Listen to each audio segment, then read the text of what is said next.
This is the Horse Radio Network. This is episode 681 of the Dressage Radio Show, official podcast of the United States Dressage Federation on the Horse Radio Network, brought to you by Kentucky Performance Products. On tonight's show, we have eventer Emily Hamel, who tells us the story of her horse, Barry. We'll talk to Jhett Jenkins about things to think about to gain experience with your horse, and then Emily will be back to give a great trainer tip.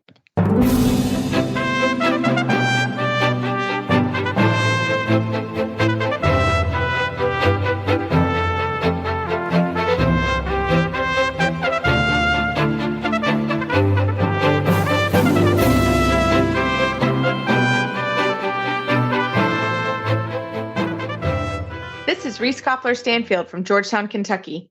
And this is Philip Parks from Rockwood, Ontario, and you're listening to the Dressage Radio Show. Well, hey, Phil, how are you? I'm doing good. I'm excellent.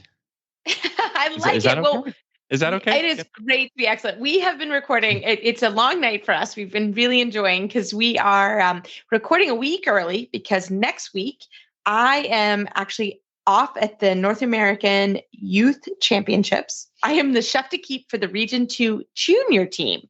So I am really looking forward to it. I'm going to be in Traverse City for the week. I'm really looking forward. I have there's 6 girls on the Region 2 team, and we have one combined from Region 1. So I'm doing the juniors, and Roz Kinsler, who is literally amazing. She's been the chef for many years. I'm basically, we're because her name's Roz Kinsler and my maiden name's Reese Koffler. So we're RK squared. I am definitely RK2. Yeah. I'm basically whatever Roz says. Team. Yeah. The powerhouse team, whatever Roz says goes. That's how this works. But I'm really looking forward to it actually. And it's going to be my first time doing this position. I've ridden on young riders and I've coached young riders. So it's been very fun and educational. It's so, we have to give props to everybody who runs these type of events because, as a chef, so basically what happens with the young riders is probably to keep most of the parents out of the show office. Everything goes through the 2 chefs. So we draw times, we do the order of the teams. We make sure that all the riders, follow the rules. If there are any problems with the show office, et cetera, we are the ones that have to go do it. Very similar to it mirrors an international competition. So it's the same thing that would happen at the World Championships in Denmark. It is. Sorry. Like what's happening at the World Championships next week in Denmark. So there's going to be so much news because we're going to have the World Championships. We have young riders. There's going to be a watch party at Young Riders for the World Championships. I'm excited about that. I think they're going to put it on a big screen. But it's been really interesting. Is there internet in Traverse City, Michigan? I hope so. I don't know what I'll do if there's no internet, Phil. Of course there will be internet in Traverse City, Michigan. Yeah. No, I'm very excited. And actually, my roommate from college, one of my dearest friends, lives in Traverse City. And obviously because of COVID, I haven't been able to see them. So I'm really looking forward to that as well. She's not horsey, but of course she lived with me for 4 years. So she's pretty horsey now. She knows what I'm doing. So it'll be fun to she's had kids like since COVID and I haven't met them. So I'm really looking forward to a great week. It's going to be a little work and a little play. So it should be really fun. So I'll have a full report when we get back. We'll also bring on, some of the riders and they'll be able to tell our stories. So maybe my team will come on. We'll see. If they behave themselves. Behave themselves. And we're still talking at the end of the week. No, I'm just kidding. Yeah. But I'm really looking forward to it. So we're recording a little bit early. I think we have a great show for everybody. And again, watch the World Championships. We've been so busy. We haven't had the riders on. They've all been in Europe and stayed in Europe. So we will grab them when they come back. And we wish the U.S. team all good. Canadian team. No, right? No team. Just 2 individuals. Just 2 individuals are representing Canada at this World Championships. So good luck, guys. Wish them well. Good luck, everybody. And of course, there's going to be so much fun watching for us. We should, we'll have a little bit of a watch party, and we'll talk about it. So lots of fun things happening. So we hope you have a great week. We've got a great show for you. So here we go. We're going to have a break from Kentucky Performance Products and get going. She had waited all her life for this moment, dreaming about it since she was 10 years old. The trailer ramp touched the ground. He whinnied as she backed him out, swinging his head around to get a good look at his new home. His coat gleamed in the sun. Her love had arrived. She was breathless. He was beautiful. She could hardly wait to tack him up and start off on what she was sure would be the best times of her life. This love story is brought to you by Contribute, providing essential omega-3 fatty acids that help maintain low inflammation levels throughout your horse's body.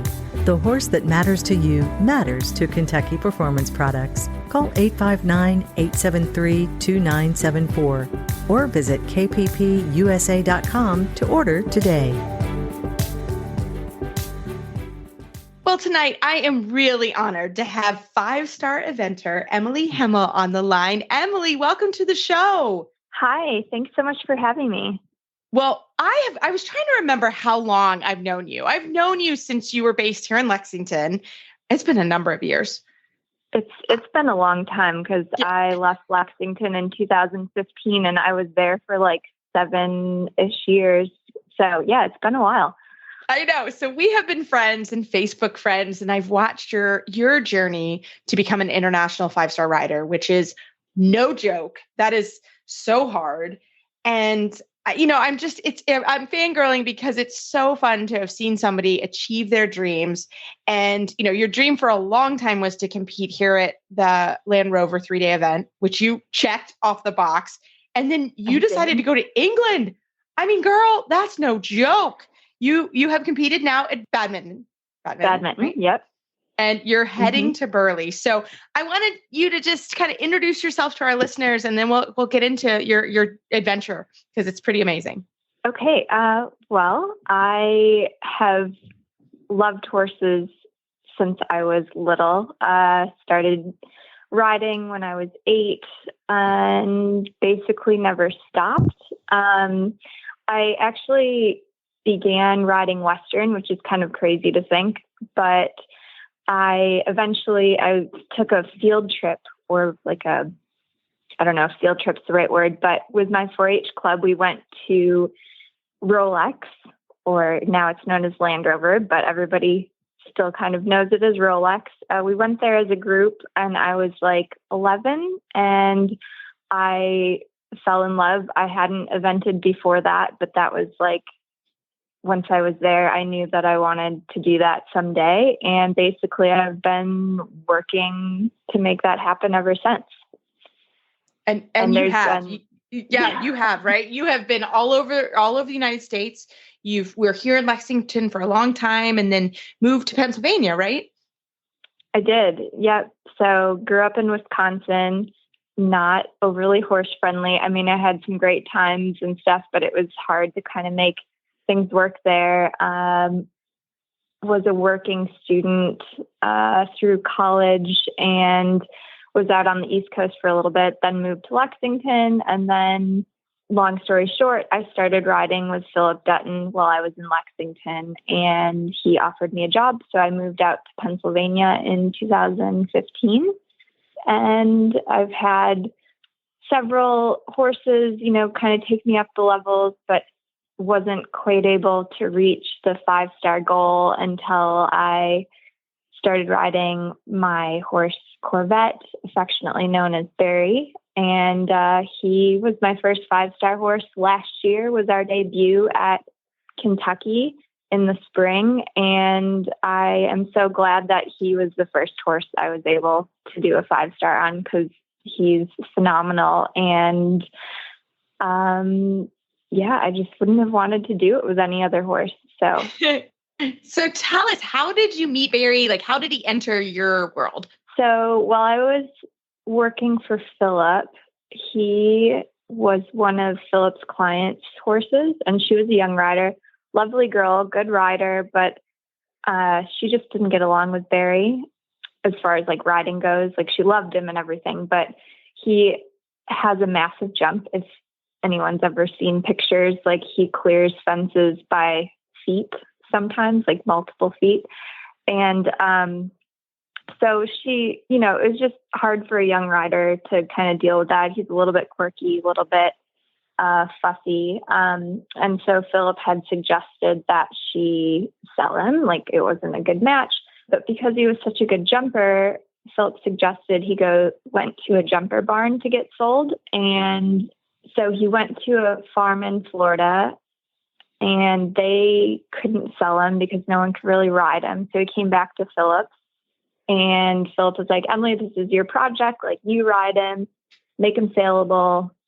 So that's what I tried to do. But I very quickly fell in love with him. And I asked my parents if we could buy him as an investment, because I got a pretty good deal on him because nobody else could really ride him. So I kind of pitched the idea as an investment. I'd put like a year's worth of training into him, get him going 3-star or something like that, and then hopefully make money. But in that whole process, actually pretty quick into it, I knew that he was special, and luckily my parents were on board for keeping him. So that is how I got Barry.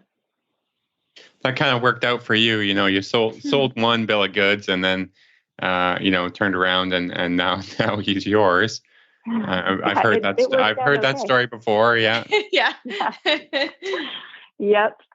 Yeah, it worked out well for me. But yeah, my parents were happy. They know that I've been chasing this 5-star dream for so long, and they're really supportive. And I'm very thankful that they allowed me to keep him. Well, it's amazing. So you guys competed at, Land Rover last year. And then how did the dream to go to England? Like, whoa, that's a huge shift. I mean, how did that happen? Jump. Yeah, it's a big jump. So we did pretty well at Kentucky. Well, I should say we did very well for our first 5-star. And then we also did well at the Maryland 5-star last year in the fall. And it just felt like the time was right to do as much as I could with Barry. You never know how long you have a 5-star horse. And again, badminton and Burley had always kind of been in the back of my mind, but not overly feasible, but I figured if I was ever going to do them, I wanted to do it with Barry, at least for the first time, So basically after Maryland, I started putting things together. So that was in October. I think by November, I had kind of decided that I wanted to go to England and do this whole British journey anyway. And so I put my house on the market to be like rented, not to sell, but I was, trying to figure out how I could cut expenses to like make this possible.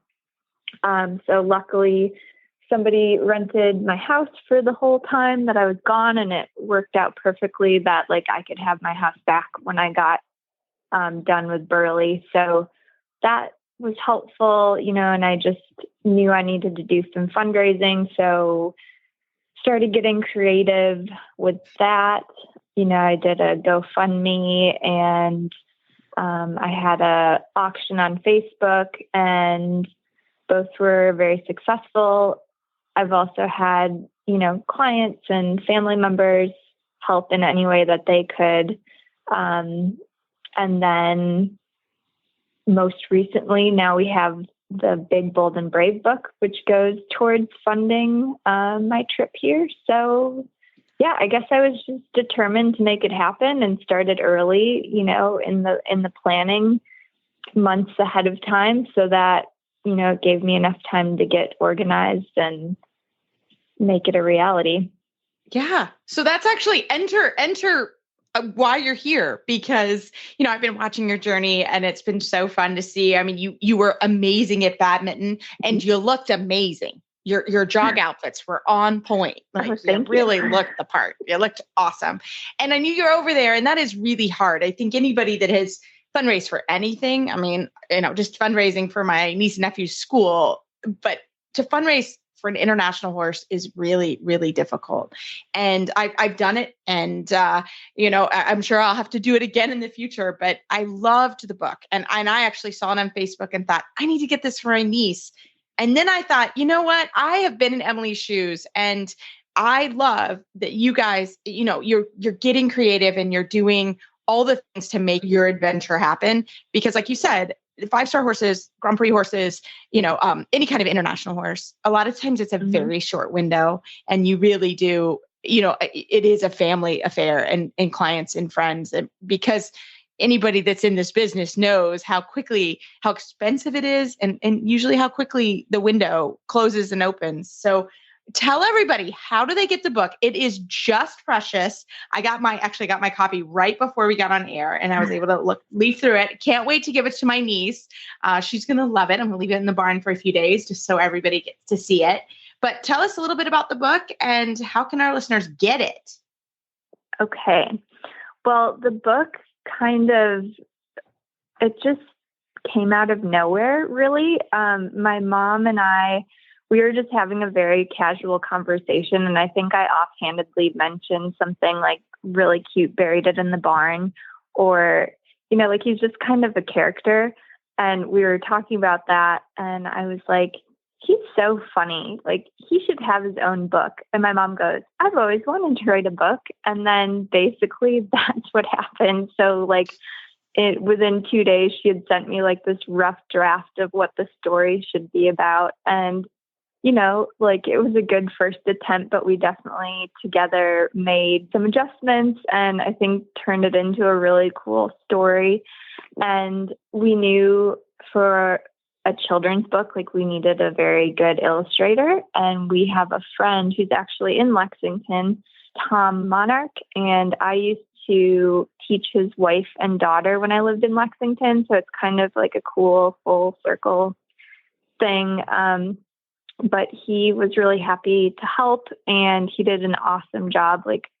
I'm a little bit biased, but I think the illustrations really make the story. And yeah, so it just this is not an original plan for fundraising. This kind of came afterwards. And but it's kind of nice because it just came out, we just shipped the books out last week. And so readers are getting them this week. So it's another little boost kind of midway, actually almost all the way through my trip, but it's helping me finish the trip and stuff. So sure. Then you got to fly home, because that's a thing. Yeah, I do. Yeah, if people want me back in the States, you got to come back. Yeah, or maybe don't. Yeah. Maybe don't. You love it over there just so much. So, I do like it. Yeah. How can our listeners find it? Give us the information on how we find the book and to help you on the rest of your journey. So currently you can buy it on my website, which is www.emilyhameleventing.com /berrybook. That's where you can buy it. Or if for some reason, you can't figure that out, you can feel free to message me on Facebook or Instagram at Hamel Eventing. Fantastic. Well, Emily, I'm going to be rooting you on for the rest of your journey, and we hope we can help you a little bit reach your goals. So congratulations and keep up the good work. Thank you so much. Have you ever wondered how to keep your horse sound and how to prevent future lameness issues? Have you had to deal with abscesses, stone bruises, laminitis, navicular, or soft tissue damage in the hoof capsule?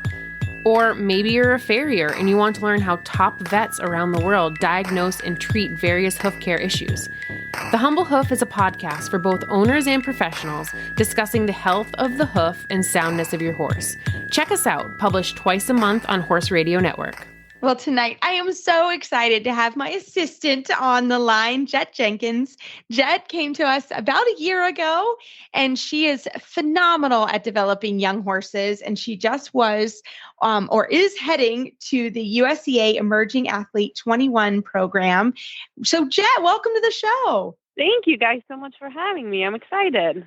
I know you hear me every week where I'm like, I got to go in and record. So you have been doing. Now I get to see what it is. You get to see what we actually do. But we're so excited. I mean, one of the things that you've done just an amazing job since you've come to Maple Crest is you have been riding and starting a lot of youngsters and also a lot of green horses. So some of them maybe aren't as young in age, but they are green. And you give them such confidence. And that was one of the things that I really wanted to talk to you about, because we had a 3-year-old that came and you started him when he was 3 last year. He's 4 now. He's a big 4 years old. But you've also ridden a lot of horses in the area that are young or green. And so talk to us a little bit about yourself and how you started doing this. Yeah.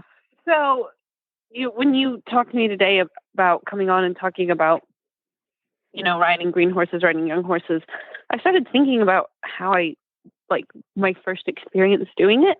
And I think it was almost a little bit out of necessity because I never had the resources to have a made horse. Like it always was, we didn't have the money to buy something made or something experienced. And so pretty much my whole life I was riding either something young or something green. And so I think I've always it never made me nervous because it's what I was used to. And it's been a lot of fun for me. My favorite thing with training horses is the young ones. And we have such a wonderful young horse at Maple Crest, Neo, and being able to see him develop physically and mentally has been such an exciting time this season. But I feel I've done a lot with the thoroughbreds because was the easy and obvious choice. And you can get them pretty cheap. They have a pretty good mind. They're easy enough to rehome. And I just this past probably 2 years have started with the warm bloods more. And it's fascinating the difference between the two. And it's helped me a lot as a rider and a trainer, kind of being able to how they need such different things, just a different breed. So it's been a lot of fun, and I've learned a lot this year. In my own experience in riding young horses, and that I grew up on thoroughbreds as well, and then I moved to Europe to work with the warm bloods, and that was an interesting experience. So, Jhett, could you give me a little insight into the difference of the two kinds of horses and what you've been thinking on how to approach the problem? Yeah, it's really neat because all the young horses I've started up until I started working with warm bloods was 2 and 3 were really scary years. You were scared. And then once they turned 4 and 5, they became really fun. And you got to see a lot of progress and have a horse that you could work with. And I find the warm bloods do something a little opposite, where at 3, they're really fun and really good horses and just want to do the right thing and give you the right answers. And at 4, you get a little bit of that. And then something happens at 5 where they get a little, they suddenly realize they have an opinion. And they're like, oh, do I actually have to do this? And it's so fascinating to me because there's this one warm blood I've been riding for a while who is a really lovely horse. And everyone said, as a 3-year-old, he was the easiest horse. We'd put the teenagers on him. He was perfect. He went everywhere. He did everything. And then he turned 5 and no one wanted to ride him because he suddenly had an opinion about things. And he, was so big and would decide he didn't want to do anything. And no one wanted to deal with him. And it was just so interesting for me, that change between the thoroughbreds, because it's kind of once you have a breakthrough with the thoroughbred, you're pretty set. They'll listen and respect whatever you have to say from there on. But the warm bloods do kind of, as they get a little older, have that attitude change for a year or two. And then you get really nice again. It's true. But Jhett, you also do a really good job. You do a lot of confidence building things with horses. So can you talk a little bit about some of your strategies with that? Yeah. So I come from the event world, and one thing I was always taught as a young kid was the horse has to be confident to do it on their own, like with or without you. And that's how you build a confident horse under saddle. And so for me, I love to do a lot in hand. I work a lot in hand with young horses or green horses. And like Lisa's seen, we do a lot at the farm, just kind of moving their feet, getting them a little more attentive to me. If it's a horse I'm training to jump, put on the line over jumps before I do it under saddle. We like to walk them over tarps, let them see everything, just helping them establish confidence in themselves. And then that builds a bond with you on the ground before you ever even bring work into the picture. Because as soon as they get work-based, then they get a little nervous or sour. They're like, I thought we were just friends. But once they know who you are and like you a little bit, it gets a little bit easier. Yeah, I mean, that's a good point. I mean, just, being their person, on the ground and being able to take them wherever you want to go or to do whatever you want to do. Trailering, for instance, becomes a lot easier when you can be their person and the horse will follow you wherever you want to go. I think that makes life a lot easier, especially, when you're going from 3 years old to 4 years old and you want to go to horse shows and stuff like that. I mean, you need your horse to be, your buddy or and to feel really relaxed around you and not to pressure pack a situation where you're like, oh, well, now we have to go to a horse show and it's 7 a.m. and I need to be at the horse show at 9 a.m. and, do all kinds of stuff with them before you ever want to go to a horse show. And then you go to a show and it's fine, there's nothing, they're like, oh yeah, I'm just following you and we're going to go and we're going to do this or that and get experiences under your belt. Yeah. And that's something, we do a lot. We take field trips with the young horses at Maple Crest. We take them everywhere. Back home, I lived out west. Whenever we had to go to a show, we would go for 3 or 4 days because everything was so far away.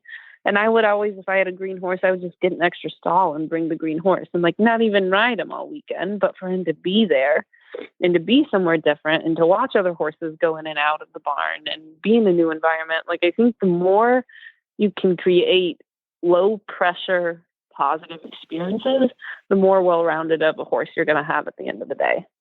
Yeah, 100%. And I think like Jhett said, one of the things, because we've had some green ones come in too, they're not green in age, but they're green in knowledge and understanding. And it is a kind of a pain, for us to say, okay, we're going to take this horse to a field trip, right? We have certain places we can go. Like my sister has a very quiet little farm that we can go and it's very, very low pressure there. But there's still stuff to see and things going on. It takes time.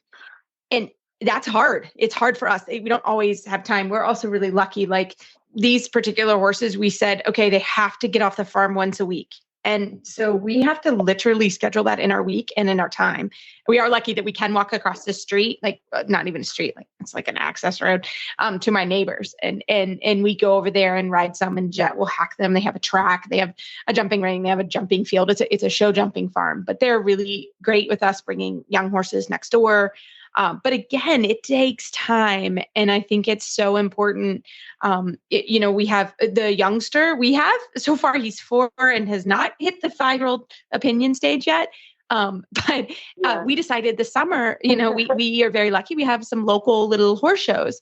And on the Saturdays that Jhett and I are both in Kentucky, which has been few, but it's limited, but we really try to take them.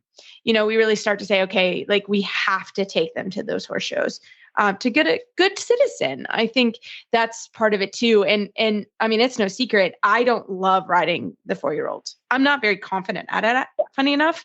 It's not my thing. And it's Jhett's thing. And she's really confident. So we literally switched the nanny pack and I groom for her because I'm more confident on the ground and she's more confident in the saddle on those horses.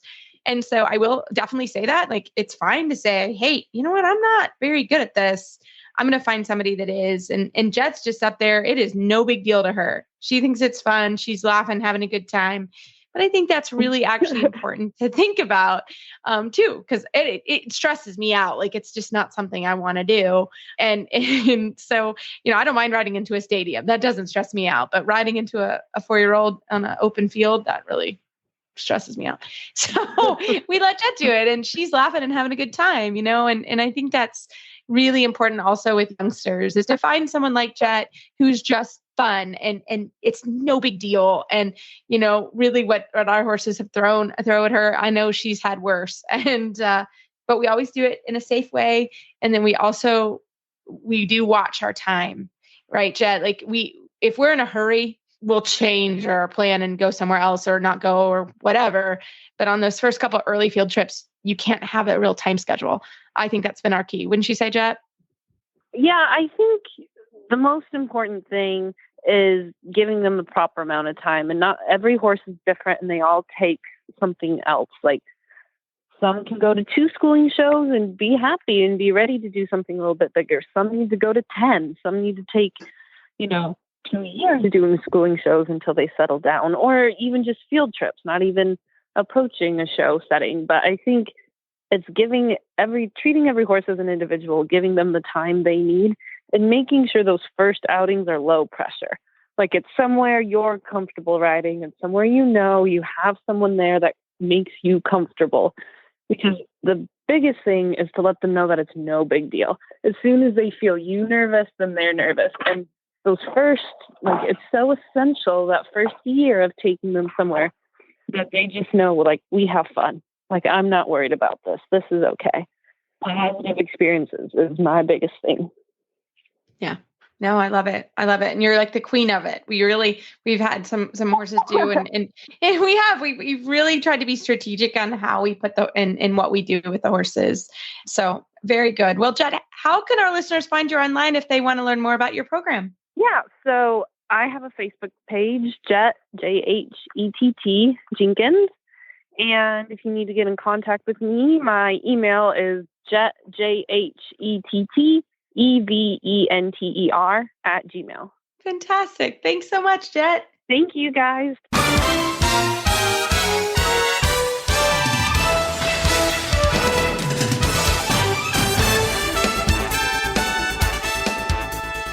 Well, for this week's trainer tip of the week, we have 5-star eventer international right now, Emily Hamel, on the line. Welcome back, Emily. Thanks for having me again. Well, Emily, just give everyone, if they didn't listen to your interview before, a quick rundown about yourself and what you're doing right now. I have been riding for a very long time, since I was 8. Went to Rolex, Kentucky when I was 11 with my 4-H group, fell in love with eventing. I have basically devoted my life to that ever since, and riding at the 5-star level, which I was finally able to accomplish that dream last year.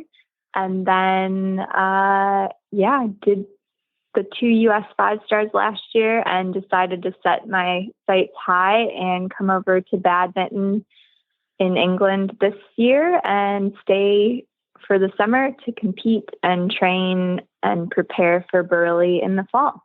I love it. And you are a very good flat rider. You ride phenomenally, great position and great seat. And you and Barry are known for good flat work. So you've been working over there. So you have a great tip for us.